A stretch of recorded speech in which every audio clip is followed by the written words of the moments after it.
Ada amalan kedua sunnah Nabi sallallahu alaihi wasallam yang dilakukan di waktu sahar. Dilakukan di waktu sahar. Di amalan pertama sudah kita selesaikan, ya salat sudah. Interaksi dengan Quran sudah kita bahas tadi secara umum, ya. Kemudian zikir dan doa istighfar sudah kita bahas juga, ya. Amalan kedua sahar. Amalan yang berlangsung di waktu sahar. Jadi bukan sahur ya. Ingat, waktunya disebut sahar. Nanti sahur itu beda artinya ya, beda maknanya. Amalan yang berlangsung di waktu sahar, ya. Arabnya seperti ini, sahar. Ya. Jamaknya disebut dengan ashar. Ashar. Baik, fokus. Bismillah. Waktu sahar itu kisaran 20 menit sampai 30 menit menjelang fajar. 20 sampai 30 menit menjelang fajar. Menjelang subuh. Pelan-pelan. Baik, jadi kalau sekarang misal ya subuhnya 4.36 misal saja. Misal, maka waktu sahar ini kurang lebih di kisaran jam 4 ya, jam 4:06. Baik. Nah, sekarang fokus. Seluruh aktivitas yang dikerjakan di waktu sahar ini, nama aktivitasnya disebut dengan sahur. Di sahur itu pekerjaannya, aktivitasnya. Namanya disebut dengan sahur. Sahur. Jadi baik itu makan, Anda berdoa, baca Quran, istighfar, itu aktivitasnya disebut dengan apa? Sahur. Maka di sini Nabi menyampaikan, lihat di antara sunnah yang pertama, ada dua sunnah. Tasahharu fa inna fis sahuri barakah. Ya. Lihat cara menerjemahkannya ya, perhatikan cara menerjemahkannya. Tasahharu, makanlah kalian di waktu sahar. Awas, jangan salah ya. Di makan sahur itu artinya makan yang dilakukan di waktu sahar. Fa inna fis sahari barakah. Kalau Anda bisa melakukan ini kata Nabi, Allah akan berikan tambahan keberkahan, ziyadatul khair, barakah. Tahan sebentar, kita bahas masalah yang penting dulu ya. Baik, kata Nabi yang sunnah itu makan di waktu sahar. Ya disebut dengan sahur. Kapan sahar itu? Kisaran 20 menit, 30 menit sebelum fajar. Jadi kalau Anda misalnya ingin menunaikan sahur, makan sebelum puasa itu, yang sunnah dilakukan 30 menit paling awal sebelum subuh. Ini yang disebut makan sahur. Jadi kalau jam 3, setengah 3, itu belum sahur. Itu terlalu awal. Ya? Itu sama hukumnya dengan Anda makan jam 10 malam, jam 11, kan?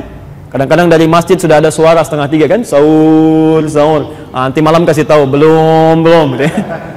Belum masuk, waktunya belum. Ya? Itu masih terlalu awal. Ya. Nah kalau Anda bisa kerjakan, ya Rasulullah apa faedahnya? Ya? Kenapa harus kami pepetkan ke fajar, menjelang fajar, kisaran 20-30 menit? Kata Nabi, kalau Anda bisa kerjakan ini, fa inna fis sahuri barakah, ini Anda bisa dapatkan ini. Ya. Barakah itu dalam istilah fikih itu ziyadatul khair, bertambahnya satu manfaat dan kebaikan. Manfaatnya akan lebih banyak kata Nabi dibandingkan Anda makan di awal-awal. Ya. Kalau Anda makan jam 3, setengah 3, kan? Itu energi akan bertambah, ada kekuatan. Tapi beda ketika Anda makan menjelang fajarnya 30 menit. Misal tadi subuh 4.36, maghribnya jam berapa? Tempat kami 17.48 ya. Baik. Misal saja 17 masa 17.50 misalnya. Sekarang 17.58, 17.50 misal saja. Berapa jam Anda menahan lapar dan haus? Kalau kita asumsikan misal ini 13 jam ya. Kalau kita asumsikan misal di sini 13 jam. Misal saja. Sekarang Anda makan, minum sebelumnya, setengah jam sebelumnya. Ya, berarti taruhlah plus 30 menitnya, walaupun pas 13 jam sebetulnya. Ya. Berarti Anda tahan lapar dan haus kisaran ini. Tapi kalau Anda mulai makannya jam 3, setengah 3, berarti plus Anda tahan lapar plus 1 jam lagi. Ya. Dari segi kekuatan sudah tidak berimbang. Ya. Antum yang kisaran waktu seperti ini bisa lebih mudah. Ya. Kami dapat undangan ke Tokyo. Itu Masya Allah dikirimkan waktu sholatnya subuhnya setengah 3. Bisa bayangkan. Maghrib jam 7, Isya jam 9. Jadi kalau langsung tarawih, kemudian langsung misal ada ta'lim, tausiah, ada diskusi, selesai jam 12, setengah 3 ketemu subuh. Ya. Di Jerman sekarang 22 jam. 22 jam. Ya. Di Belanda 20 jam. 20 jam. Jadi kalau misalnya Anda tambah lagi sebelum itu Masya Allah, luar biasa ya, cara kita menyikapinya. Maka demi itu, yang pertama, lakukan, ini tuntunan, ini ada pahala di sini ya. Dan yang kedua, dampak dari ketahanan yang lebih tinggi itu dampaknya ke ibadah. Karena Anda energinya masih kuat, kekuatan masih ada, semangat menunaikan ibadah bisa lebih banyak daripada yang lainnya ya. Masa Anda bisa digunakan untuk baca Quran ya, perbanyak sunnahnya, perbanyak sedekah. Biasanya kalau semakin berkurang tenaga, energi semakin habis, maka bawaannya lemas. Teman lemas itu tidur, pasti itu tidur. Kantor cari musola gitu kan. Nah, di rumah lihat kasur tidur lagi, ke masjid juga tidur lagi. Ini maksimal ini. Jelas ya? Tanya. Amalan terakhir di waktu sahar. Di sini nanti kita berhenti dulu ya, kita bacakan beberapa pertanyaan insyaallah. Bismillah. Saya mohon Anda fokus pada yang terakhir ini, karena ini pahala luar biasa, langsung disebutkan di dalam Al-Quran, dan ini kalau Anda tidak lakukan, ruginya luar biasa. Rugi luar biasa, demi Allah saya katakan. Anda kalau bisa kerjakan ini, itu jaminannya di Quran, mendapatkan nikmat surga yang tidak biasa. Surga paling indah, bisa melihat Allah tanpa hijab, ada keterangan di Quran, ya. Nanti kita bacakan, bahkan disebutkan redaksi Qurannya, bahkan bisa dikatakan tingkatnya bisa lebih besar dibandingkan dengan surga. Lebih indah, lebih tinggi. Ya. Taib. Tadi ibadahnya di waktu apa namanya? Sahar. Kalau dijamakkan jadi apa? Ashar. Quran surah ke-51 ayat 18. Ayat 18 itu amalannya. Kalau ingin ayat lengkapnya dengan anugerahnya, Anda bisa mulai dari ayat 15-nya.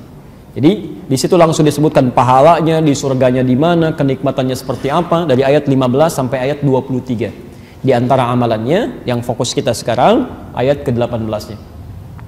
Innal muttaqina fi jannatin wa 'uyun. Ada sementara orang takwa yang nanti tinggalnya di taman surga. Saya mau tanya, tujuan dari puasa itu supaya apa? Takwa. La'allakum tattaqun. Al-Baqarah ayat 183. Tattaqun 19 kali diulang dalam Al-Qur'an. Tapi sekarang lihat. Nanti kalau Anda bisa takwa, di antara orang takwa ini ada yang tinggalnya di taman surga. Di orang takwa itu ada yang di taman surga, ada yang di surga seluas langit dan bumi. Ali Imran ayat 133 sampai 134 itu yang di surga seluas langit dan bumi. Yang di taman surga itu lebih indah. Perhatikan kalimatnya. Akhidhina ma atahum rabbuhum. Di antara perbedaan taman surga dengan surga yang lain, taman surga ketika Anda membutuhkan apapun itu Allah langsung yang berikan tanpa perantara. Kun fayakun, jangan dibayangkan. Ya, langsung diberikan. Tapi surga lain yang lebih rendah di bawahnya itu yang melayani pangeran surga, namanya wildanun mukhalladun ya. Jadi kalau Anda misalnya butuh mau minum sesuatu, maka dia datang. Kalau perempuan pangeran surga, laki-laki bidadari surga, bi aqwabi wa abariq wa ka'sin min ma'in, datang membawakan gelas-gelas yang berkilauan dengan emas yang luar biasa, dihiasi mutiara-mutiara yang berkemilauan, mala 'ainun ra'at wala udhunun sami'at wala khatara 'ala qalbi bashar. Nggak pernah kelihatan oleh mata, terdengar oleh telinga, bahkan terlintas dalam benak kita. Di Anda bayangkan sekarang pun, itu nggak akan pernah seperti itu. Ya. Tapi ini tidak. Dia langsung bisa melihat Allah tanpa hijab bahkan. Quran surah 75 Al-Qiyamah ayat 22 sampai ayat 23. Di mushaf standar paling kiri sebelah atas. Ya. Wujuhu yawma idzin nadhirah. Orang yang nanti Anda bisa saksikan wajahnya berbinar-binar, gembira luar biasa. Bukan karena masuk surganya. Ya. Ila rabbiha nadhirah. Dia bisa lihat Allah langsung tanpa hijab. Tanpa hijab. Ila rabbiha nadhirah. Allahu Akbar. Apa amalannya? Di antaranya Quran surah 51 ayat yang ke-18 itu. Wabil ashari hum yastaghfirun. Dan di waktu-waktu sahar itu mereka memperbanyak istighfar kepada Allah. Allahumma shalli ala Muhammad, istighfar. Minta ampun, istighfar. Jadi kalau bisa saya sarankan Anda bagi dua waktu sahar. Ya, sebagian buat makan, sebagian buat istighfar. Ya. Misal Anda makan 20 menit pertama, silakan nikmati, nyaman. Setelah itu selesai Anda tutup. Siapkan diri Anda untuk mendekat pada Allah. Itu waktu-waktu paling luar biasa. Bahkan di hadis qudsi nanti saya bacakan di akhir hadis qudsinya. Dan orang yang pertama menerima dari Nabi itu 31 orang sahabat senior. Dari Abu Bakar, Umar, Uthman, Ali dan lain sebagainya. Itu Masya Allah. Perhatikan ya. Yanzilu tabaraka wa ta'ala. Allah subhanahu wa ta'ala senantiasa mengamati ya, senantiasa mengamati ila sama'id dunya, ke langit dunia di akhir sepertiga malam, akhir menjelang fajar tadi. Kemudian mulai berkata pada hambanya, fayaqulu ya ibadi, hei hambaku, siapa yang memohon rahmat kepadaku aku berikan, yang meminta aku kabulkan, wa man istaghfara li ghafartu lah, dan bila ada orang yang memohon ampunan kepadaku, aku ampuni seketika dosa-dosanya. Aku ampuni seketika dosa-dosanya. Saya mau kepada yang pertama dulu, jika Anda bisa maksimalkan di sini amalan Qur'annya, wabil ashari hum yastaghfirun, mereka beristighfar. Maaf, kalau mereka itu satu orang atau dua orang? Banyak kan? Banyak. Artinya Anda bisa amalkan bersama keluarga. Jangan cuma sendiri-sendiri. Coba lihat ya, coba lihat dampaknya, efeknya kepada kita itu ketika Anda duduk selesai makan dengan keluarga, mulai simpan makanan, teguhkan hati kita. Yuk kumpul bareng-bareng, mulai ayahnya dulu ya, memberikan gambaran. Ma, kalau selama ini papa punya salah termasuk pada kalian anak-anakku, mohon dimaafkan. Barangkali diamanahi oleh Allah sebagai seorang ayah tapi belum bisa jadi ayah yang baik dalam pandangan Allah. Mohon doakan papa. Sekiranya diambil lebih dulu, diampuni dosa-dosa papa. Ada rezeki-rezeki yang belum sampai pada kalian, ya Allah mohon ampuni. Ibunya sambung, Pak, mama juga mohon maaf. Sekiranya belum bisa menjadi istri yang sempurna, mama bagi kalian yang baik, tolong doakan supaya lebih baik merawat kalian. Yang paling indah ketika anak-anak Anda berkata, "Ma, Pak, kami juga mohon maaf, ya Allah ampuni. Belum bisa jadi anak yang soleh, belum bisa menghafal Quran, memberikan mahkota di kemudian hari, ya Allah ampuni kami." Ketika semuanya sudah larut dalam kebaikan, tiba-tiba semuanya mengatakan, "Ya Allah ampuni kami, ya Allah. Ya Allah ampuni kami, astagfirullahaladzim, astagfirullahaladzim." Itu Masya Allah, turun ampunan Allah bagi satu keluarga itu. Ghafirallahu ma taqaddama min dhanbi, selesai, diampuni dosanya. Ghafartulah, kata Allah, diampuni dosanya. Kata Ibnu Qayyim Al-Jauziyah, jika Anda memiliki waktu yang sangat singkat tapi punya banyak permohonan, maka dahulukan istighfar, perbanyak. Ketika Anda diampuni dosanya, maka Allah akan mengabulkan permohonan Anda bahkan sebelum Anda memintanya. Sebelum Anda memintanya. Saya berikan rumus turunan di Quran ya. Ini tidak mudah memahaminya. Quran surah 33, Quran surah 3 ayat 31. Posisi paling kiri di atas agak ke tengah sedikit. Qul in kuntum tuhibbunallaha fattabi'uni yuhibbukumullah wa yaghfir lakum dzunubakum. Lihat kalimatnya. Qul, ya. Allah menyampaikan, katakan Muhammad, in kuntum tuhibbunallaha, jika kalian serius mencintai Allah, ya. Fattabi'uni, buktikan cinta itu dengan mengikuti aku, ikuti Nabi. Ya. Jadi kalau Anda merasa cinta dengan Allah, ikuti Nabi.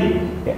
Bukan cuma salatnya saja, ya. Tapi aktivitas kita, bangun, coba bagaimana lihat Nabi bangun tidurnya, makannya seperti apa, jalannya bagaimana, coba kita ikuti pelan-pelan.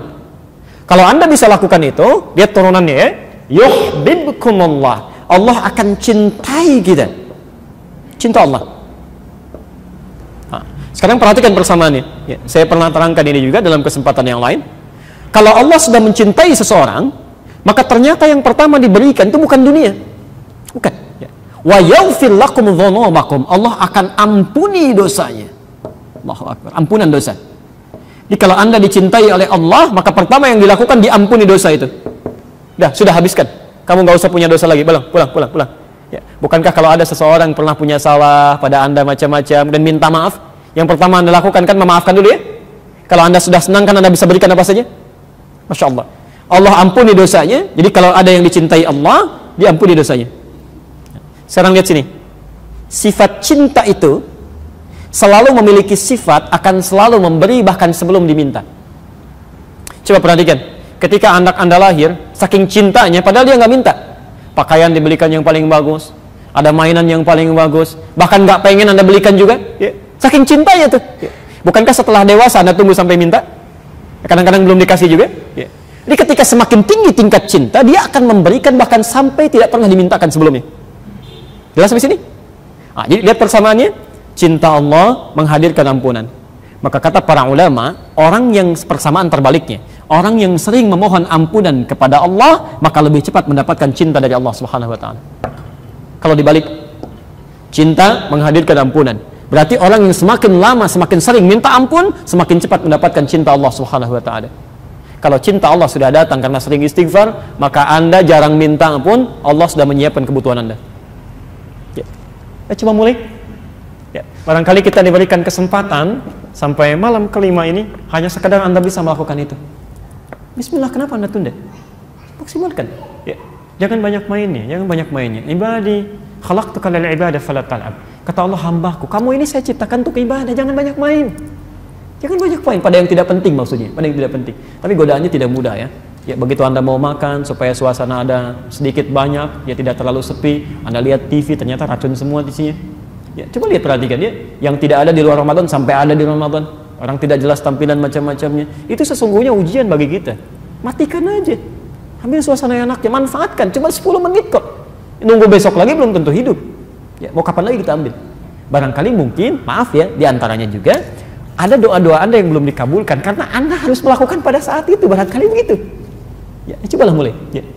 Kadang memang setannya luar biasa tuh, jam terbangnya tinggi sekali Pak, ya Bu ya. Begitu ibu mau mulai, kadang diajak main-main juga tuh. Pak, yuk besok siap. Baik, begitu dia mulai, Pak, mohon maaf selama ini mama belum sempurna, banyak salahnya. Emang, kadang-kadang tetep masuknya itu. Perlu penyesuaian ya. Bismillah, mulai.